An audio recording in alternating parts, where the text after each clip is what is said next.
est heureux aujourd'hui d'accueillir en son sein pour une troisième conférence l'équipe de Renault. Donc, nous sommes très très heureux de vous accueillir aujourd'hui. Alors, je vais déjà vous présenter. Donc, je vais commencer par les dames. Donc, Fatim Zahra Alzaoui, vous êtes chef du service qualité de management et développement RH de Maroc. Et peut-être que vous pouvez nous expliquer rapidement quel a été votre parcours? Oui, bien sûr. J'ai 15 ans d'expérience au total. J'ai passé 8 ans de ces années-là dans des RH. Donc, je suis passée par plusieurs métiers en développement RH, le consulting et en professionnel. Donc, auparavant, j'avais travaillé également dans les secteurs de la qualité, la sécurité, l'organisation. Et donc, je suis à Renault depuis 5 ans. Très bien. Et nous accueillons également Mohamed Youssef Abid, qui est donc consultant recrutement et mobilité au sein du service recrutement et gestion individuelle, direction de Renault Maroc aussi. Merci de nous donner rapidement votre parcours. Très bien, bonjour Charlotte, merci pour cette invitation. Alors moi j'ai 10 ans d'expérience dans les RH, dans les services. Et ça fait 2 ans que je suis chez Renault.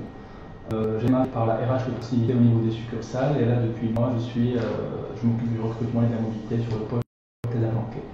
Très bien. Alors donc merci encore une fois d'être parmi nous aujourd'hui. Nous avons des milliers de personnes qui se sont connectées depuis 2 minutes pour justement assister à cette webconférence. Donc tout se passe sur Internet. Donc on a des gens de partout, du Maroc et même d'ailleurs, j'espère. On va juste commencer par peut-être assez rapidement de expliquer le groupe Renault aujourd'hui au Maroc. Le groupe Renault, je pense qu'il est très connu au Maroc puisqu'il existe depuis 1928 à travers sa représentation commerciale. C'est un groupe historique. Aujourd'hui, il est constitué de 4 entités principales. Bien sûr, l'usine historique de Somaka, celle de Tanger-Moussa, et puis Renault Commerce Maroc, qui a à travers sa filiale marocaine, qui s'occupe de la commercialisation de la distribution de véhicules neufs et de la gestion de la partie après-vente. Et nous avons aussi une branche bancaire qui est RCI Finance Maroc. Donc nous sommes aujourd'hui aux alentours de 8200 collaborateurs répartis sur ces 4 entités. Et nous avons de très grandes ambitions pour les futures années, les futures décennies, on va dire. D'accord, donc il y a de multiples recrutements à la clé et j'imagine que c'est aussi pour ça que tout le monde s'est connecté aujourd'hui. C'est pour vous découvrir mieux, c'est pour comprendre un petit peu mieux comment fonctionne Renault, quelles sont les perspectives au sein de Renault et d'évolution, de mobilité, etc. Pour s'ouvrir un petit peu à ces gens et au public pour leur expliquer Renault de l'intérieur. Alors, vous avez préparé une présentation qui justement retrace un certain nombre de choses. Moi, ce que je vous propose, donc elle est relativement rapide, environ un quart d'heure. Ce que je vous propose, c'est que nous passions un petit moment ensemble justement pour regarder un petit peu comment Renault fonctionne. Et au fur et à mesure, peut-être que je pourrais poser quelques questions et nous allons évidemment, rassurez-vous tous, répondre aux questions que vous posez au niveau du chat. Donc toutes les personnes qui nous écoutent, n'hésitez pas à poser vos questions par le chat. Nous avons des modérateurs qui vont justement répondre à celles auxquelles ils peuvent répondre et surtout trier et nous les apporter au fur et à mesure pour que nous puissions agrémenter cette présentation en live. D'ailleurs, pour information, nous avons reçu 1200 questions en amont qui donc ont été traitées et qui ont permis de voir un petit peu quels étaient les sujets qui préoccupaient aujourd'hui les gens qui se connectent. Donc je vous laisse peut-être démarrer un petit peu la présentation. Donc on va se la partager, Fatim Zahra et moi. Donc l'idée a été volontairement de faire une présentation synthétique pour aborder les points liés à la thématique du jour, qui est la gestion des carrières, le recrutement et la mobilité. On va démarrer par quelques mots sur notre politique RH.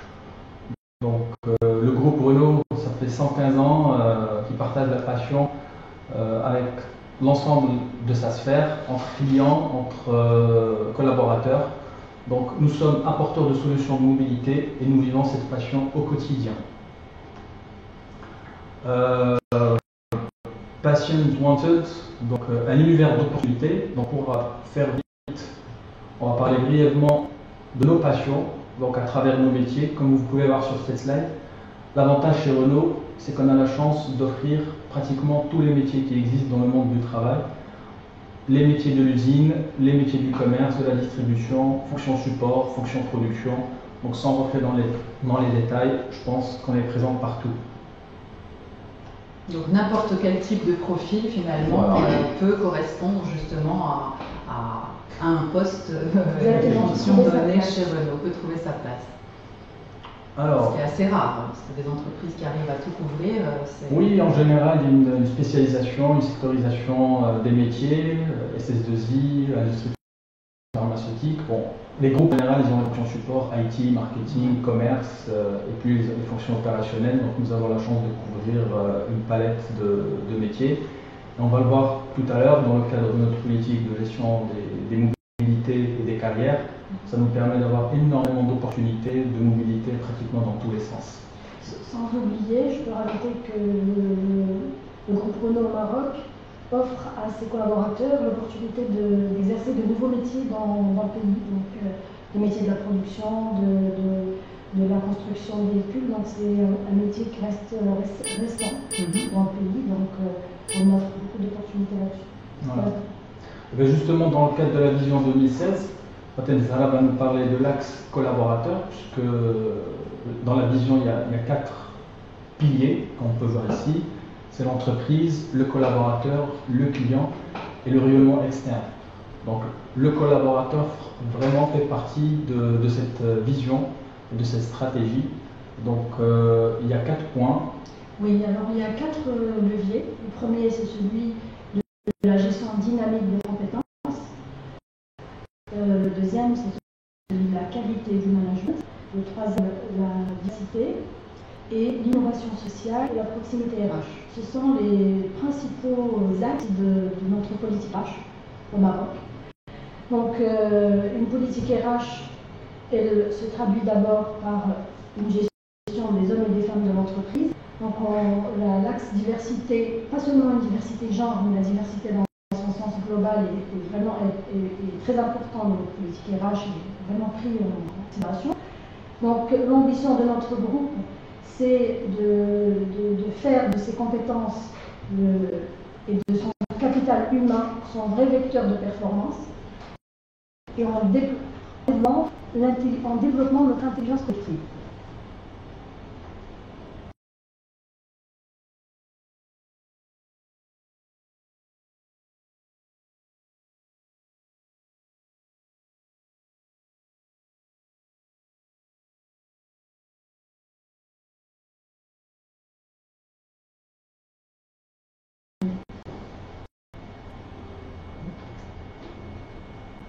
Ok. Donc voilà, au niveau de la politique RH, nous avons une ambitieuse politique à travers l'intelligence collective et les compétences des équipes RH et des équipes managériales. Notre objectif, c'est d'attirer les talents, les intégrer, les accompagner, les faire développer, afin de les fidéliser. Et là, vous avez, pour faire vite, les axes qu'on va revoir en détail. Donc c'est réussir le recrutement, réussir le développement des compétences et identifier les potentiels. Ça passe aussi par de la fonction RH de proximité qui est très présente et par la responsabilisation des managers qui sont nos principaux alliés et nos principaux interlocuteurs. Alors après, on passe à la politique recrutement et mobilité. Ça va se faire en 2 slides. Ce que je souhaite partager aujourd'hui, c'est qu'il faut savoir que le groupe Renault favorise énormément la mobilité, nos différentes compétences. Et ce n'est qu'une fois qu'on ne les trouve pas en interne qu'on s'oriente au recrutement. L'idée est qu'au lieu de recruter quelqu'un de l'externe, c'est de donner la chance à quelqu'un en interne d'évoluer, de recruter quelqu'un de l'externe éventuellement pour le remplacer, et tout le monde est gagnant. L'entreprise est gagnante, le nouveau collaborateur qui est recruté et le collaborateur qui est promu. Alors, je vais juste me permettre de vous interrompre une petite seconde. Donc, en souvenant justement de Meriem, alors je ne vais pas donner son nom de famille, juste pour rester un petit peu dans l'anonymat. Donc, Meriem, une certaine Meriem, qui nous a demandé quels étaient les critères d'embauche justement chez Renault. Donc là, on est un petit peu dans ce sujet-là. Est-ce que vous pouvez nous dire un peu plus? Oui, bien entendu. Alors les critères d'embauche, que ce soit en recrutement interne ou en recrutement externe, nous accordons beaucoup d'importance aux compétences comportementales. J'entends par là l'être, le savoir-être, la persévérance, la résistance, l'ouverture d'esprit, le relationnel. Nous estimons que ce sont des compétences clés qui permettent à tout collaborateur ou à tout candidat de pouvoir intégrer la culture de Renault. Et concrètement, comment vous les évaluez lors de l'embauche, justement? Alors justement, nous avons un slide plutôt très explicite par rapport au processus de recrutement. Donc dès que nous avons besoin pour le recrutement, nous commençons par des présélections, et donc toute présélection se fait sur la base d'une fiche individuelle en interne ou sur la base d'un CV. On essaie de voir déjà l'adéquation sur la partie savoir-faire, est-ce que les compétences pour le métier. Ensuite, nous complétons l'évaluation par des entretiens ou par des tests. Les entretiens peuvent être individuels ou collectifs, en groupe. Pour certains métiers, nous accordons beaucoup d'importance à la mise en situation et à l'assessment. L'idée est d'évaluer le candidat en situation de stress. Voilà, pour voir comment il peut réagir, est-ce qu'il est tenace, est-ce qu'il garde son sang-froid. Voilà, surtout pour ces volets-là. Est-ce que ça veut dire qu'il y a beaucoup de stress chez l'autre? Ça veut dire qu'il y a de la complexité, on est conscient et on n'a pas peur de le dire. Ça veut dire aussi qu'on recrute des gens qui sont ambitieux et qui sont engagés. Quand on est engagé, quand on est ambitieux et motivé, on se donne toutes les chances pour aller très loin. Parce que la chance de Renault, justement, dans un groupe aussi grand, aussi performant et aussi bien implanté, nous avons des carrières qui se font sur 5, 7 ans, 10 ans, 15 ans. Il y a des gens qui sont avec nous depuis 30 ans. Donc c'est une vraie vie qui est chez Renault. Pour l'anecdote, quand j'ai été recruté, le PDG du commerce, M. Galussian, m'avait dit si on a la chance de se marier professionnellement. Donc ça veut tout dire. Donc après, vous avez la suite du processus. Une fois qu'on a réalisé les tests et les évaluations au niveau RH, à ce moment-là, on propose une shortlist aux métiers. Les métiers passent leur entretien pour évaluer aussi les candidats. Il faut savoir que la fonction RH est une fonction support. À aucun moment, elle ne prend la décision à la place du manager. C'est le manager qui a le dernier mot, et ensuite le DRH, il est là en optionnel pour valider le candidat, et ensuite on enchaîne avec l'offre salariale. Et dernière étape du processus, c'est l'accueil et l'intégration du candidat. Très bien. On parle de quel volume quand vous dites que justement il y a quand même beaucoup de mobilité interne, certes, mais aussi des recrutements externes. On parle de quel volume annuel à peu près? Alors, les chiffres exacts, je ne les ai pas. Je pense qu'on doit être autour, par exemple pour cette année en cours, 2016, on doit tourner autour de 200-250 recrutements quand même. Au niveau du Maroc, avec une grande partie pour le commerce, on est en train de croître. On est en train de développer notre réseau interne constitué de succursales et même le réseau externe, puisqu'il y a des implantations au niveau du royaume, de par la création d'agents et de concessionnaires. Et nous avons aussi beaucoup de belles choses à venir pour nos 2 usines. Très bien. Je vais juste poser aussi une autre question qui s'intègre là dans la discussion. Iman qui nous a demandé est-ce que les débutants peuvent intégrer votre groupe? Totalement. Alors je peux dire qu'entre 8 et 10% de notre sourcing est issu des jeunes stagiaires et intérimaires. Voilà. Entre la période de stage qui peut aller jusqu'à 6 mois maximum et la mission d'intérim également qui peut aller jusqu'à 6 mois, nous permet parfois ou par moment de détecter de réels potentiels de jeunes qui sortent de l'école, qui sont tellement engagés, qui ont un excellent travail et qui gagnent notre confiance et à qui on donne des chances. Et souvent, c'est des gens qui se confirment dans le potentiel confirmé. Très bien. J'ajouterais justement par rapport à ce point-là, c'est qu'il y a aussi un processus d'intégration et d'accompagnement et de formation en interne qui est vraiment spécifique Renault et surtout pour certains métiers qui constituent le cœur du core business. Donc c'est des parcours d'intégration prédéfinis. On a l'IFMIA qui nous accompagne dans le processus d'intégration et de recrutement, qui est l'Institut de formation au lycée d'Automobile à Tanger. On a également sur CASA Renault Academy, donc qui forme nos équipes d'entretien et de services après-vente. Donc c'est prévu dans le groupe qu'il y ait beaucoup d'efforts de formation en interne. Donc effectivement, ce qu'on recherche, comme je disais tout à l'heure, pour sa métier, des personnes passionnées par certains métiers qui veulent vraiment approfondir leurs compétences dedans, et nous on les aide. D'ailleurs, le lycée de Tanger, on essaie très vraiment de voir des milliers de collaborateurs, dont la plupart étaient des jeunes issus des offices ou de formations qu'on a pris, qu'on a formés, dans des cursus assez longs, relativement longs. Qui peuvent aller jusqu'à un mois et demi. 6 mois, 1 an, même Ça parfois. dépend des métiers. Très bien. Alors je vous laisse avancer. Voilà, donc là, on était au niveau, on va passer, je pense. Voilà.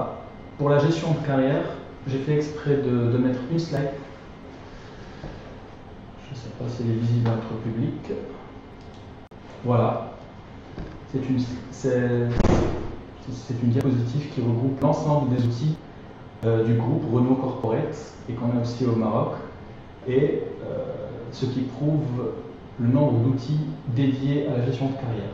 Alors justement, on avait une question de Ayoub qui nous avait dit quelle est la différence entre gestion des carrières et gestion des talents? Tout à fait. Question pertinente. Voilà, donc. Alors si, en fait, il peut y avoir beaucoup de confusion entre ce qu'on appelle talent, après une gestion de carrière. Je pense que les limites sont, il y a des nuances. Donc quand on parle de gestion de carrière, ça concerne tout le monde. Donc la carrière concerne toutes les personnes qui intègrent l'entreprise, qui vont y vivre pendant des années. Enfin, du moins, c'est ce qu'on souhaite. Et dans ce cycle de vie, il y a une évolution qui consiste aussi, c'est-à-dire engager. La personne, quand elle rentre, elle va occuper un poste, mais elle ne va pas y rester toute sa vie, elle va occuper un poste peut-être similaire, elle va changer de métier, donc il y a une gestion de carrière. Par contre, quand on parle de gestion de talent, on parle d'une partie de l'effectif, d'une partie de nos collaborateurs qui ont une capacité d'évoluer rapidement et qui sont destinés à des postes clés dans l'entreprise. D'accord, donc il faut savoir identifier. Voilà, il faut les identifier par rapport à toute l'entreprise et tous nos collaborateurs qui sont tous importants pour nous. Il faut qu'on gère leur carrière. Mais il y a une partie qui a cette capacité d'évoluer très rapidement, donc avec un minimum d'efforts. Donc c'est ce qu'on appelle des talents, donc on appelle aussi potentiel. On a une définition précise de ce que c'est qu'un haut potentiel, donc on a des niveaux de potentiel, qui peuvent occuper des postes plus importants et qui ont le potentiel derrière. Donc nous, qu'est-ce qu'on fait? On les identifie d'abord et on les accompagne. Et ils sont là pour permettre de couvrir nos besoins en termes de postes clés dans notre entreprise. Moi, je veux juste ajouter un point par rapport à la gestion des carrières. Il faut savoir que nous disposons d'un outil qui est redoutable pour la gestion des carrières, qui est Talent at Renault. Donc c'est un outil informatique qui permet à chaque collaborateur qui intègre le groupe d'être identifié et de pouvoir participer aux différents rendez-vous qui sont planifiés tout au long de l'année. Nous avons une série d'entretiens où tout le monde a droit. C'est l'entretien de mi-année, c'est un entretien d'évaluation de la performance en fin d'année et un entretien de fixation des objectifs, avec des périodes bien précises, bien définies, et ce sont les moments clés et privilégiés où les collaborateurs dialoguent et communiquent avec leur manager pour discuter des difficultés, pour discuter des opportunités et pour revoir certaines choses. Et c'est à travers ces formulaires-là et cet outil-là qu'on peut faire des extractions, qu'on peut avoir des fiches individuelles, qu'on peut mettre des commentaires et qu'on peut voir telle et telle personne, quelle peut être sa trajectoire. Très bien, alors ça répond à la question de Nisrine B qui demandait justement comment évaluez-vous vos collaborateurs. Donc on a bien compris qu'il y avait un certain nombre de rendez-vous pendant l'année justement et qui étaient enregistrés dans un outil qui permet d'avoir une traçabilité et de revenir dessus et de suivre l'évolution de ces 10 collaborateurs. Exactement.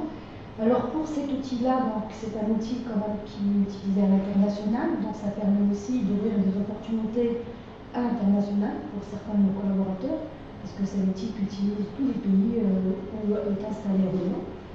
Et par ailleurs, le système d'évaluation, il est utilisé de deux façons. Donc, il y a une évaluation qui est faite par le manager, qui est au quotidien, qui accompagne le collaborateur, qui le connaît mieux que quiconque. Donc il y a une évaluation en entretien annuelle, donc une évaluation de performance.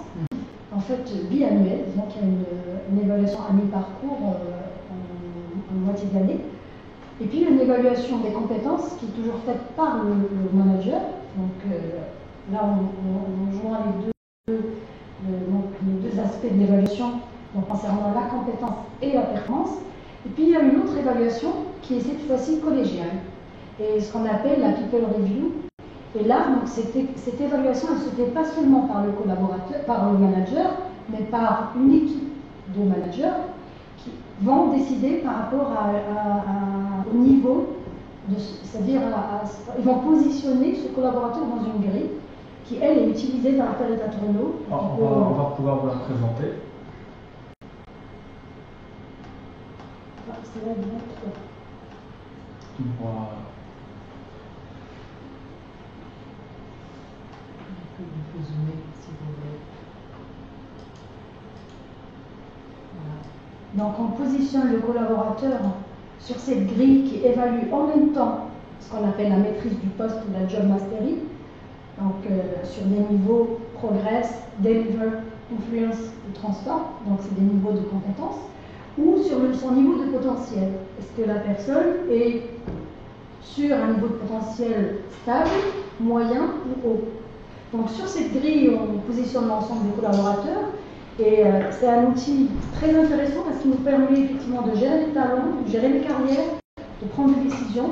C'est partagé au niveau pays, partagé au niveau région par le groupe et partagé au niveau membre.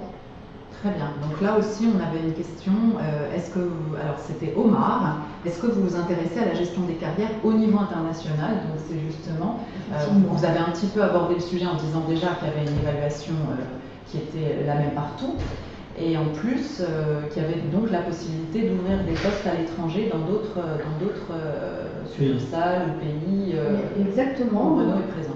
On a effectivement des talents marocains qui sont partis à l'international, en finance, en production. Donc ils sont installés depuis une année, 2 années, en Turquie, en France, au Brésil. On a à peu près, à date d'aujourd'hui, une vingtaine de personnes à l'international. Quelques-uns sont en mission de longue durée. On a un système en parallèle où il y a des gens qui occupent le poste donc, à temps plein en expatriation, mais il y a ce qu'on appelle des missionnaires, donc ils vont aller aider certaines dans le lancement, soit les former. Donc on a des formateurs, par exemple de Bifilia, qui sont partis former des équipes en France sur certains métiers très techniques. Donc on en est fiers déjà que le Maroc puisse produire ce genre de profil et qu'il puisse être rayonné à l'international. Pour nous, c'est une grande fierté.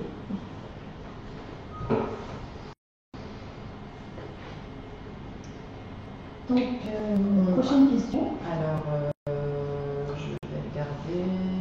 Tout ça, on a déjà traité. Alors, il y a une question qui était posée par Assar B. Participez-vous à des forums de recrutement?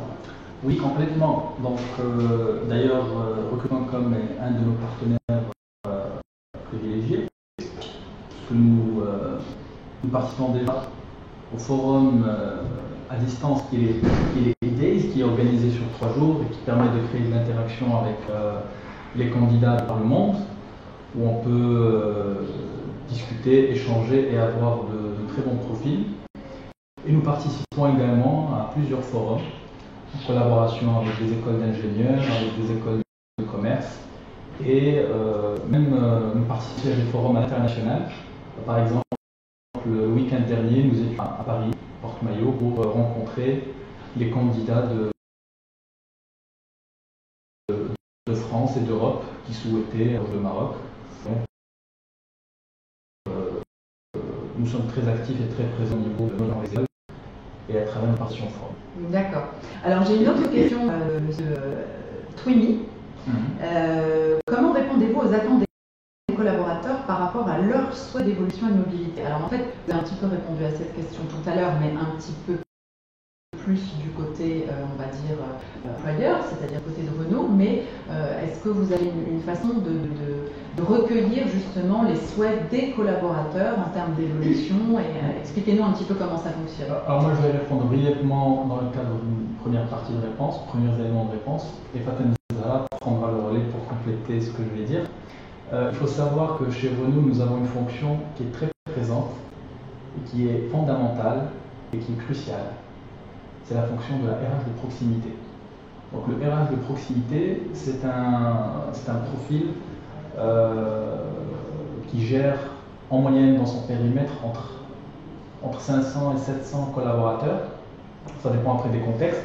Et c'est l'interlocuteur privilégié des managers dans un premier temps et puis des collaborateurs dans un deuxième temps. Donc c'est quelqu'un qui est là pour répondre à leurs attentes, pour être proche d'eux.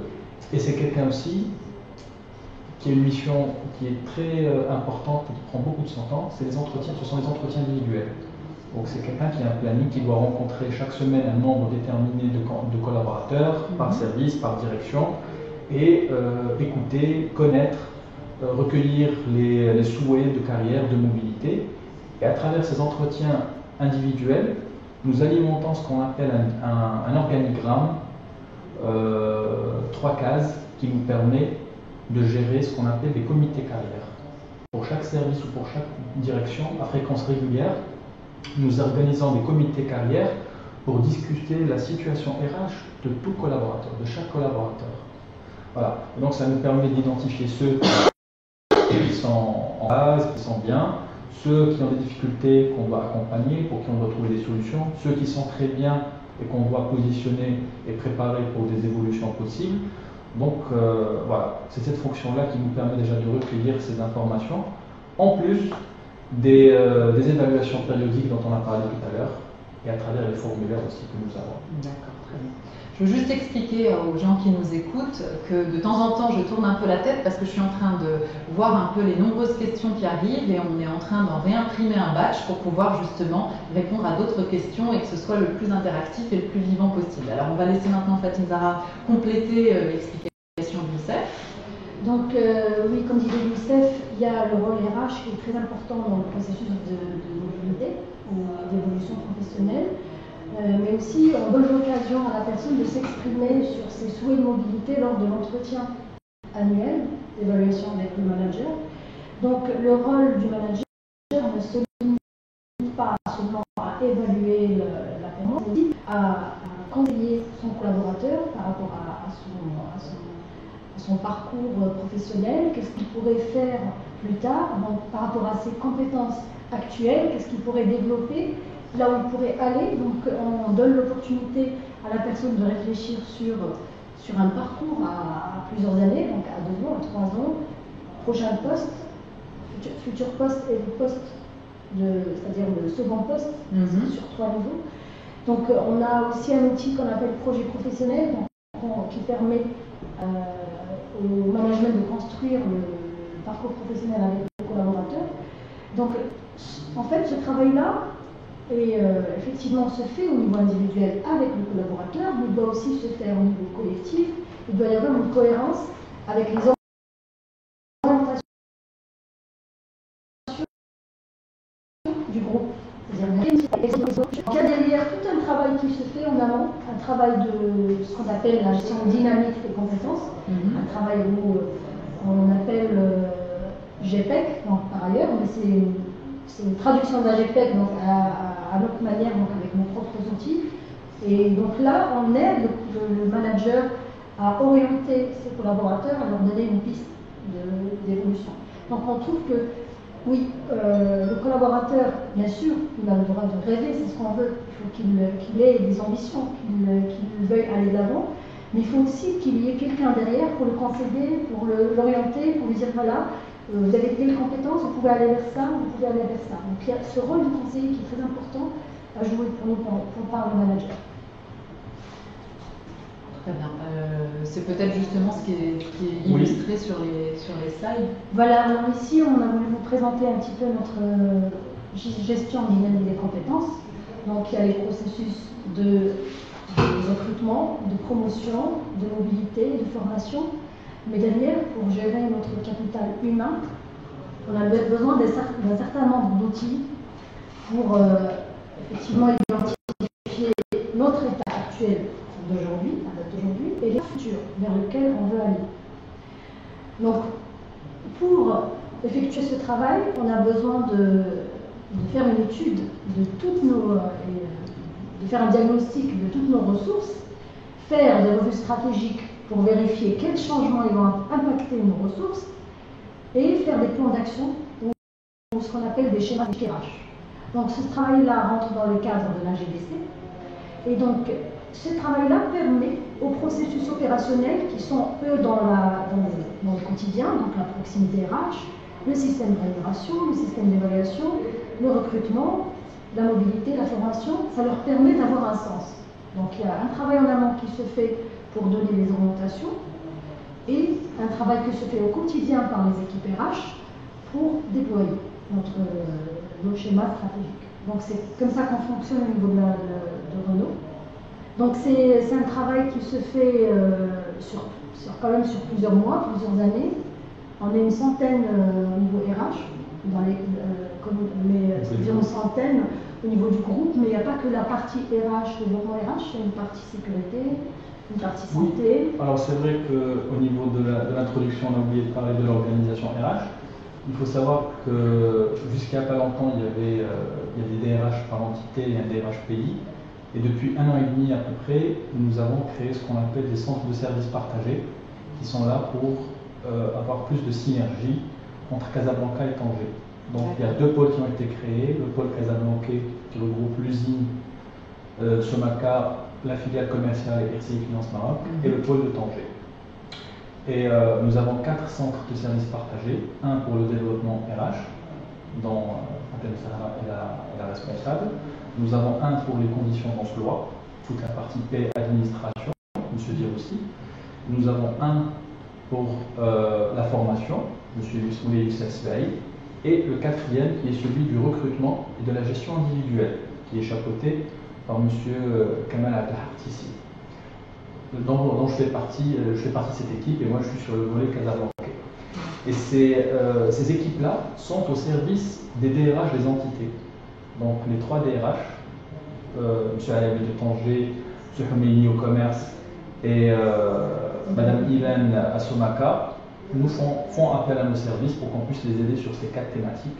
Et le tout est bien entendu chapeauté par M. Abdelaziz Mouhajir, qui est le DRH de Renault Maroc. Très bien. Et alors justement, puisque vous étiez en train de parler de la GPF et de la gestion dynamique des compétences, on a eu une question assez technique qui a été posée par Mehdi A. Est-ce qu'une politique GPF existe au niveau de Renault Maroc? Donc je pense que là on a eu la réponse. Est-ce qu'elle prévoit des passerelles entre métiers? Exactement. Donc sur ce sujet-là, c'est d'ailleurs le sujet d'actualité. On est en train de développer un outil Renault qu'on appelle trèfle. Donc on a des trèfles qui illustrent les parcours professionnels possibles, mais pas exhaustives, avec des possibilités de passerelles entre métiers. Donc c'est un travail qui est en cours. Donc on souhaite le terminer d'ici septembre. Donc c'est notre projet phare en ce moment. Je pourrais peut-être prendre là ici un exemple de trèfle pour vous illustrer l'outil qu'on utilise au niveau de Renault. Donc sur le trèfle, on a un trèfle par métier avec des possibilités d'évolution, soit sur le management, ou en expertise, ou en projet.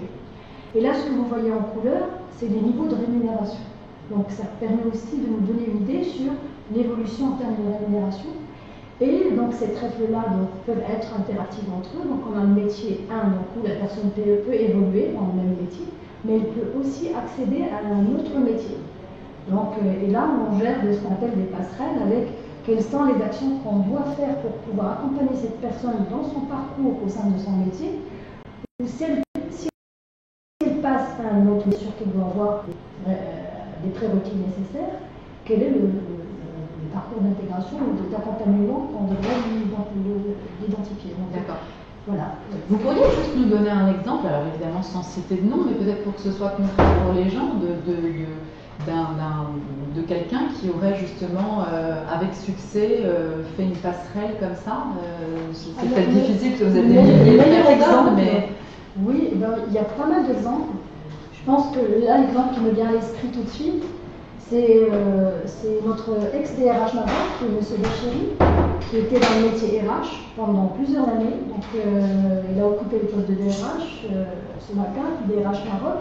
Par la suite, il est parti en expatriation en Espagne pour occuper un poste dans la fabrication. Il est revenu au Maroc en tant que DG usine, donc il est complètement dans un autre métier. Donc, il a été d'abord dans la fabrication donc, en tant que tel, donc fabriquer des voitures, gérer une équipe de fabrication. Après, il chapeaute aujourd'hui l'équipe de production, toute une usine. Donc, c'est effectivement un passage par plusieurs métiers. Donc, passer des RH vers un métier très technique, c'est tout à fait possible. Bien sûr, via un processus d'accompagnement et de formation. Ça ne se fait pas d'une manière arbitraire, il y a bien sûr toutes des actions derrière. Alors justement, là on vient de m'apporter une question de Hafid O. Donc bonjour, je vous remercie d'abord pour cet échange. Ma question concerne la gestion de mobilité. Selon votre expérience, comment vous procédez lorsqu'un salarié refuse soit la mobilité horizontale, soit la mobilité verticale? Parce qu'il y a des salariés qui croient que la mobilité est une sorte de punition. Peut-être ça peut être mal vécu. Est-ce que ce refus peut être considéré comme une faute grave? C'est une question un petit peu particulière, mais voilà, on parle des passerelles, de la mobilité, etc. Moi j'ai bien compris qu'on n'était pas dans des choses qui sont forcées, mais enfin effectivement, donc si cette question a été posée, ça laisse insinuer que par ailleurs, on impose la mobilité, on peut l'imposer, on peut la proposer avec insistance. Ce qui n'est pas le cas chez Renault. Renault, notre politique de mobilité est très volontariste. Après, il est vrai qu'on peut avoir besoin de compétences pour l'une ou l'autre de nos entités, et on va aller voir la personne pour lui expliquer qu'on a besoin d'elle, mais à côté, on met les moyens et on encourage la personne pour aller vers d'autres. L'exemple type, c'est les mobilités de Casa à Tanger ou de Tanger à Casa. Mais ça reste toujours basé sur un consentement mutuel. Et d'ailleurs, la plupart des mobilités sont très transparents, puisque nous avons macarrière.ma, où toutes nos offres et tous nos besoins de recrutement sont mis en ligne chaque semaine. Chaque vendredi, il y a un mail qui est envoyé à l'ensemble des collaborateurs où l'ensemble des besoins avec description des postes et critères d'éligibilité sont présentés et où n'importe quel collaborateur peut postuler. Donc voilà, une fois qu'il postule, nous demandons à sa hiérarchie si elle est favorable, si le candidat est disponible. À ce moment-là, si c'est le cas, on continue le processus. Si ce n'est pas le cas, on lui explique que pour le moment, son manager a encore besoin de lui et qu'il pourrait postuler ultérieurement et que les opportunités de toute façon seront toujours présentes sur Renault. Mais j'insiste et je reconfirme que nous ne faisons pas de mobilité forcée. Très bien. Merci beaucoup déjà pour cette réponse. Alors j'ai une autre question. On a parlé un petit peu de formation, vous avez bien expliqué justement que toutes ces évolutions en interne se faisaient avec un accompagnement, etc. Là, j'ai une question un petit peu plus précise de Mohamed S. Bonjour, disposez-vous de formations d'insertion au sein du groupe? Je crois qu'on a un petit peu abordé la réponse tout à l'heure, peut-être juste le réexpliquer. Oui, alors ça dépend des métiers. On a des parcours formatifs standards qui sont exigés déjà par le groupe Renault, notamment pour les opérateurs et les équipes techniques. Donc ça rentre dans ce qu'on appelle le standard de production, par exemple, ce qu'on appelle l'APW, ou Alliance Production Way. C'est des formations que toute personne qui rentre dans la production doit faire. Donc ça dure à peu près 3 mois, avec d'autres formations complémentaires dans le management pour les personnes qui vont gérer les équipes. On a aussi des formations standards dans le management, par exemple le Renault Management Way. Donc il y a des formations qui sont standardisées au niveau du groupe Renault worldwide. Après, il y a des formations qui sont spécifiques, qui sont exigés ou complémentaires qui sont exigés par le manager ou au niveau Maroc. Donc, on pratique au niveau Maroc. Par exemple, au niveau des filiales, on a des parcours spécifiques qui sont par exemple faits pour les techniciens de maintenance, donc tout ce qui est automatisme. Et j'insiste aussi sur la partie robotique, par exemple, qui n'existe pas dans le marché. Donc les techniciens qu'on recrute, on n'a pas de spécialistes en robotique, donc on doit les former en interne avec aussi des parcours prédéfinis qui sont préparés en amont. Alors pour la partie commerce, pareil, on a des parcours standards pour par exemple les techniciens, les électromécaniciens, pour ce qu'on appelle des cotex, c'est-à-dire des spécialistes électromécaniciens plus, disons qui sont spécialisés. Donc pour à peu près tous les métiers techniques qu'on appelle, nous, généralement des métiers critiques, parce que c'est vraiment le cœur du métier et c'est très spécifique et concerne soit la production, soit la réparation, donc vraiment qui demande des compétences assez pointues. On a des parcours.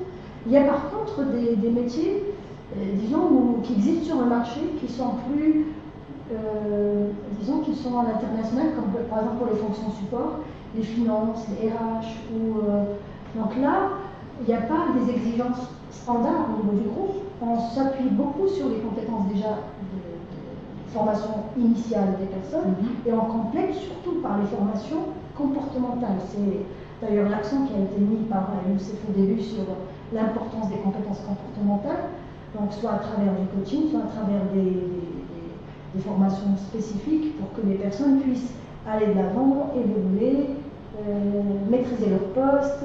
Donc, développer leur confiance en soi, prise de parole en public. Voilà. Donc, ce sont des exemples de formation que l'on peut effectivement valider pour certains. Prise de parole en public, il y a pas mal de sujets qui sont transverses entreprises, où on a des plans de formation annuels qui sont gérés par une équipe Maroc aussi, comme a expliqué tout à l'heure. On a une équipe dédiée à la formation qui gère la formation Tanger, les formations commerce et formation usine et commerce. Donc, avec toute la diversité de métiers qu'on a expliqué tout à l'heure. D'accord. Alors là, j'ai plusieurs questions qui rejoignent un petit peu le même sujet. J'ai Zineb qui nous a demandé quelles sont vos offres d'emploi actuelles. J'ai Ahmed qui a dit est-ce que Renault a besoin de recruter en Afrique. J'ai Anas qui dit j'aimerais bien savoir si vous avez besoin de vendeurs sur les points de vente de Renault. Donc là, c'est peut-être un sujet qu'on n'a pas encore touché. C'est vraiment quelles sont aujourd'hui les opportunités que vous proposez chez Renault. Donc aussi bien déjà au sein du groupe Renault Maroc. Est-ce que quand on parle d'Afrique, ça dépend du Maroc ou pas? Voilà, peut-être expliquer cela et quels sont les différents types de postes sans peut-être rentrer dans les détails, mais enfin donner quelques idées, sachant que je vais juste dire que vous avez un lien qui doit apparaître régulièrement sur le chat, sur lequel vous pouvez justement voir un petit peu les offres de Renault. Vous avez aussi le site carrière de Renault, sur lequel vous avez pas mal d'offres. Et donc là, je m'adresse à toutes les personnes qui sont en train de suivre la conférence. Vous pouvez directement les consulter et postuler sans aucun problème. Mais on va écouter Youssef Zara pour rentrer en détail sur peut-être les postes que le groupe Renault peut proposer aujourd'hui. Alors effectivement, je commence par la dernière question. Nous avons souvent des besoins en conseillers commerciaux. Conseillers commerciaux véhicules neufs, conseillers commerciaux pièces de rechange. Ce sont des postes où, de par l'ouverture, comme je l'ai dit tout à l'heure, de nos succursales et de par nos besoins, on recrute de temps en temps des commerciaux. Il faut se dire aussi qu'il y a un léger turnover qui peut exister au niveau de cette fonction, puisque nous tournons, je pense, entre 60 et 70 commerciaux. Donc, il nous arrive de recruter, on va dire, une dizaine de commerciaux par trimestre. Donc, bien entendu, message à tous les profils commerciaux, vous pouvez postuler d'ores et déjà. Alors ensuite, nous avons d'autres besoins actuellement au niveau du marketing, au niveau de la pièce de rechange, des postes de management.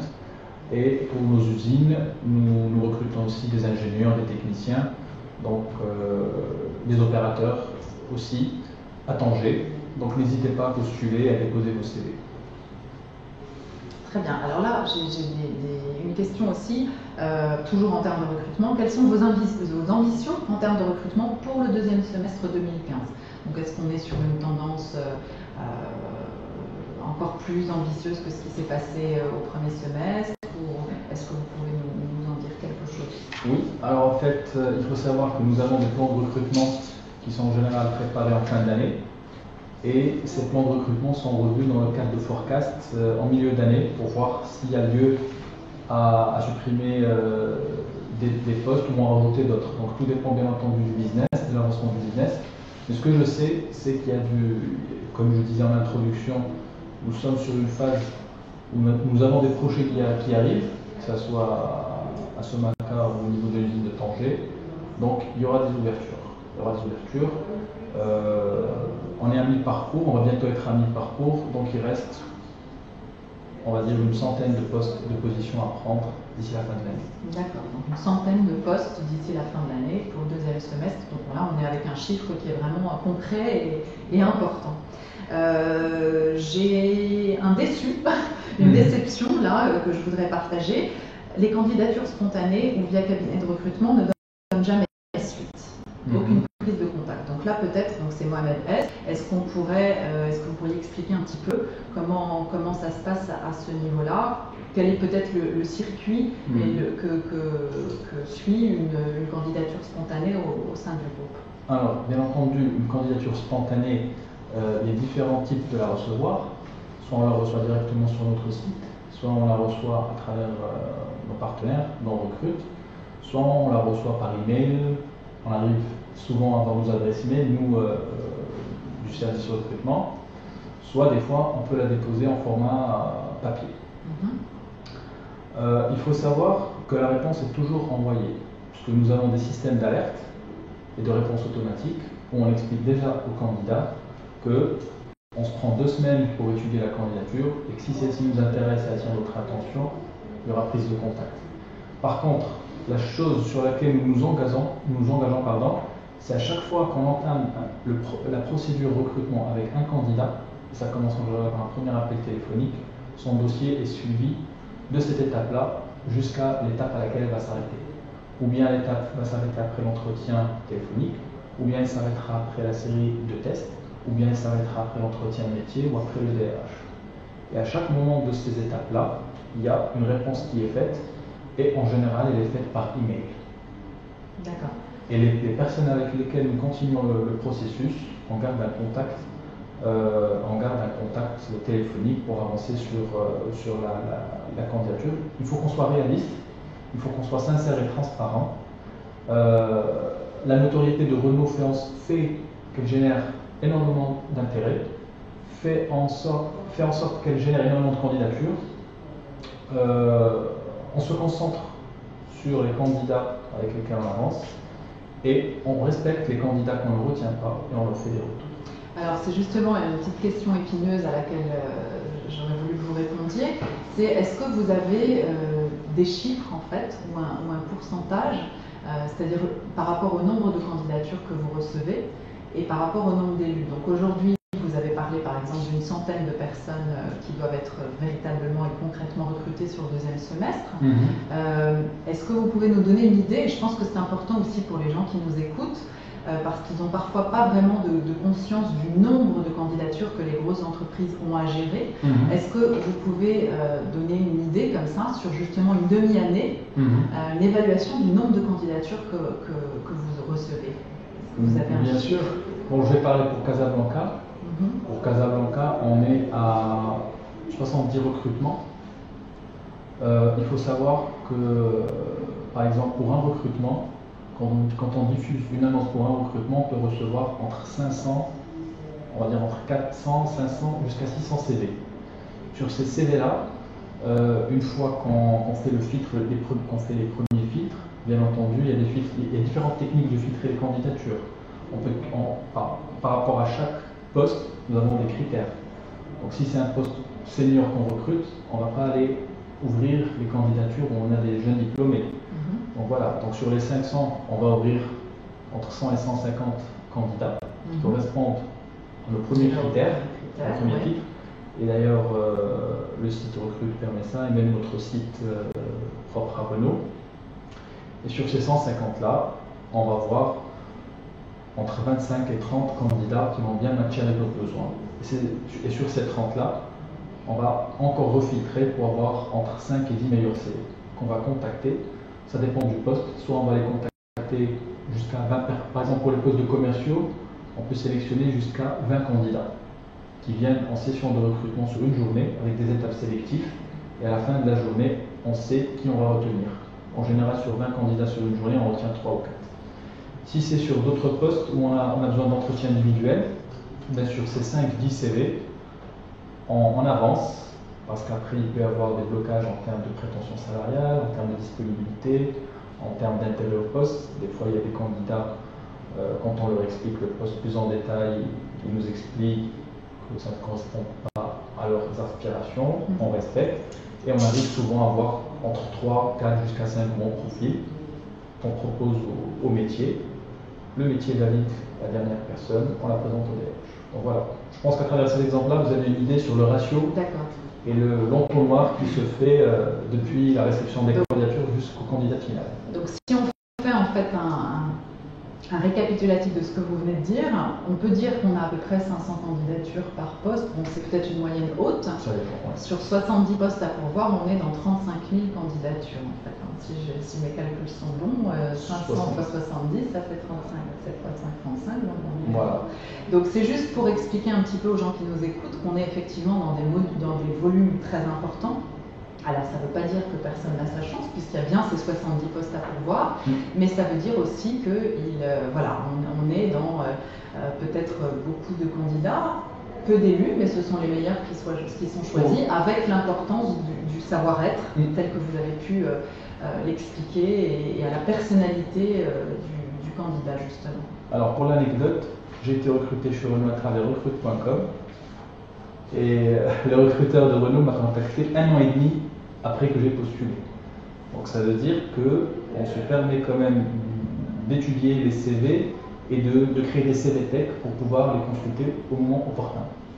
D'accord. Alors j'ai plusieurs questions qui sont revenues là, justement de jeunes diplômés. Donc comme vous avez un petit peu abordé ce sujet-là, je vais revenir dessus. J'ai Yacine qui nous dit: est-ce que les expériences professionnelles sont une obligation pour intégrer votre groupe étant donné que je suis jeune diplômé? J'ai Widad qui nous dit: quel conseil donneriez-vous aux jeunes diplômés des grandes écoles de commerce pour qu'ils puissent décrocher un poste chez Renault? Voilà, donc ça fait déjà. Est-ce qu'il est impératif de passer un stage au sein de Renault pour pouvoir l'intégrer? Donc là, on est un petit peu dans justement les postes visant les jeunes diplômés. Est-ce que vous pouvez nous en parler un tout petit peu plus? Bien sûr. Donc, ce qu'il faut savoir déjà, c'est que on ne peut pas bien entendu recruter que des jeunes diplômés. Ce n'est pas notre vocation. 8 à 10%, vous disiez tout à l'heure. Exactement. Donc, souvent, les managers, quand ils ont besoin de recruter quelqu'un, ils ont besoin de quelqu'un d'opérationnel, d'expérimenté pour accompagner rapidement les missions et les challenges qui l'attendent. Ceci étant, nous avons plusieurs possibilités en termes de postes et de besoins où on peut recruter des jeunes. J'avais parlé effectivement où à des moments on peut recruter des jeunes issus de stages ou de missions d'intérim, mais il nous arrive aussi de recruter des jeunes. Par exemple, récemment, on vient de mettre en place un projet avec la direction, avec Renault Commerce Maroc, où on a lancé ce qu'on appelle une école des ventes. On recrute des jeunes lauréats d'école qui sont validés sur les aspects comportement et relationnels, et sur lesquels on va investir pour qu'ils puissent devenir demain nos conseillers commerciaux. Donc c'est des jeunes de 23-24 ans qui sont fraîchement diplômés et qui ont cette volonté, cette capacité à accepter le challenge. Parce que ce qui arrive souvent avec nos jeunes, c'est qu'ils veulent démarrer rapidement à un niveau assez élevé. Ça, il faut le noter. Donc il y a certains jeunes qui, après avoir fait des bac plus 5, souvent avec certains coûts, qui ont une estime, on joue ce rôle pédagogue où on leur explique que c'est pas grave, il faut se lancer dans le monde du travail et qu'ils sont en train de semer pour récolter dans quelques années les fruits de leur travail. Donc ça, c'est un exemple. Il y a aussi des métiers d'assistanat commercial, d'administration des ventes, de techniciens, les mécaniciens aussi. On a fait beaucoup d'efforts ces 2 dernières années pour recruter des jeunes mécaniciens qui ont moins de 2 ans d'expérience et avec lesquels on fait des efforts pour les aider à monter la courbe de compétences. Très bien.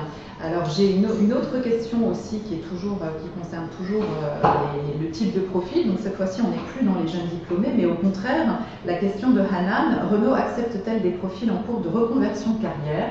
Leur donne-t-il une chance? Question intéressante. C'est vrai alors moi ça fait 2 ans, un peu plus de 2 ans que je suis chez Renault. J'avoue effectivement ne pas avoir eu affaire avec beaucoup de candidats en reconversion de carrière. Après, tout dépend de ce qu'on entend par reconversion de carrière, à quel âge, à quelle période de la vie professionnelle. Mais pour être sincère avec vous, j'ai rarement eu des candidats qui ont dépassé 45 ans ou qui se rapprochent de la cinquantaine. J'ai rarement eu des situations à gérer dans ce sens. Mais je pense que si j'en avais, maintenant tout dépend du profil, de la motivation, de l'expérience, du contexte. Je pense qu'on est un groupe qui est très ouvert d'esprit, très open, qui n'a aucun souci à se faire. Alors le temps est passé très vite, il nous reste un petit peu moins de 3 minutes. Donc peut-être ce que je vais vous demander, c'est de dire peut-être une phrase ou quelques mots sur comment vous voudriez, entre guillemets, présenter Renault, attirer, comment vous voudriez présenter ou résumer peut-être la politique de Renault en quelques mots, ou qu'est-ce que vous aimeriez ajouter? Je donne la parole déjà à Fatem Zahra, ensuite j'enchaînerai. Il n'est pas gentil. Je peux répondre. Moi, je peux répondre en 2 mots. C'est que Renault, c'est un univers d'opportunités. Je pourrais enchaîner si tu veux pour en dire plus long. Mais je pense que c'est les 2 mots-clés. C'est qu'à Renault, il y a une diversité de métiers, comme on a dit. Il y a pas mal d'opportunités au Maroc, précisément. Et on compte sur les compétences marocaines. On a cette fibre nationale. On veut que Renault Maroc soit à l'image du Maroc d'aujourd'hui. Donc que les métiers de l'automobile se développent. On a besoin des talents marocains pour ça. Très bien, merci beaucoup. Moi, ce que je peux rajouter à travers ma courte expérience chez Renault, c'est la force et la qualité de ces richesses humaines. Ça m'a vraiment ébloui. Le sens du contact, du relationnel, la solidarité, l'interaction, au global, elle est magnifique.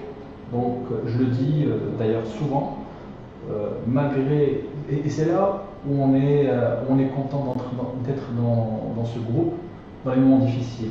On est face au stress, on est pendant les fins de mois, on doit boucler les chiffres, on doit atteindre les objectifs, ça se fait, on est fatigué, et ce qui nous remonte un peu le moral, c'est cette ambiance, ce respect, cette dignité, cette transparence, ces valeurs qui sont vraiment dans les présentations et sur le terrain. C'est important. Et comme je dis toujours à tous les candidats que je rencontre et que je recrute, chez Renault, le volet immatériel est très important, en plus du volet matériel, qui est déjà assez intéressant en termes d'avantages. Et voilà. Donc, côté matériel et immatériel, je pense que nous sommes l'un des groupes les plus importants au niveau national.